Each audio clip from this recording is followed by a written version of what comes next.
Do you remember when you were a little kid? The only thing that mattered was sleepovers in the basement with a tub of ice cream. You could ride around your block on your razor scooter and be the coolest kid in town. You could watch Arthur every day at exactly 3:30 like it's nobody's business. You could avoid vegetables like the plague. You could avoid the opposite sex like it's the plague. You could take your shirt off at any point in time and nobody would bat an eyelash. You didn't have any inhibitions. And then 6th grade rolled around and girls started getting boobs and insecurities and guys started getting deeper voices and egos. Things started changing and you started worrying about what you were wearing and what you were saying. You were becoming acutely aware of what others thought of you. I was asked by this organization called WeStopHate to make this video. WeStopHate is probably one of the most relevant communities for teens out there. It's basically this channel where you can watch tons of other teenagers share their stories and combat negativity with positivity. I think that's a beautiful thing. WeStopHate!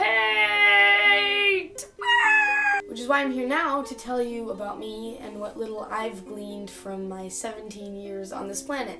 My biggest flaw is that I am constantly comparing myself and everything I do to someone or something else. Everything that I've ever done in my life, I've always had this voice in the back of my head saying that something or someone else did it better. Even when I'm just hanging out at my house, I will check other people's Facebook statuses and it'll say how they're having fun with their friends. It'll make me feel inadequate and lonely and kind of loserish, which it shouldn't. I should be confident enough in myself to realize that I have good people in my life and that's all that should matter, but that's not enough. I think that's why WeStopHate has been sort of therapeutic for me in a way. I've seen other people's stories and I was able to grow and appreciate what I have even more. I've tried to make it a habit to stop comparing myself to others and just enjoy life. And that would be my biggest tidbit of advice. When you start feeling inadequate or embarrassed, just laugh.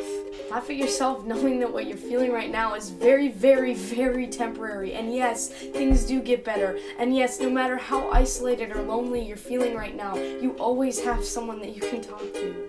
Try going back to when you were a little kid. Try watching an episode of Arthur. It really helps, I promise. Also, if you ever need anyone to talk to about anything, you can always message me. I will message you back.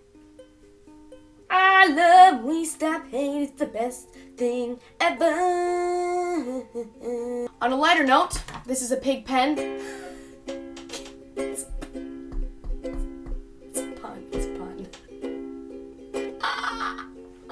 I'm bad at talking and stuff.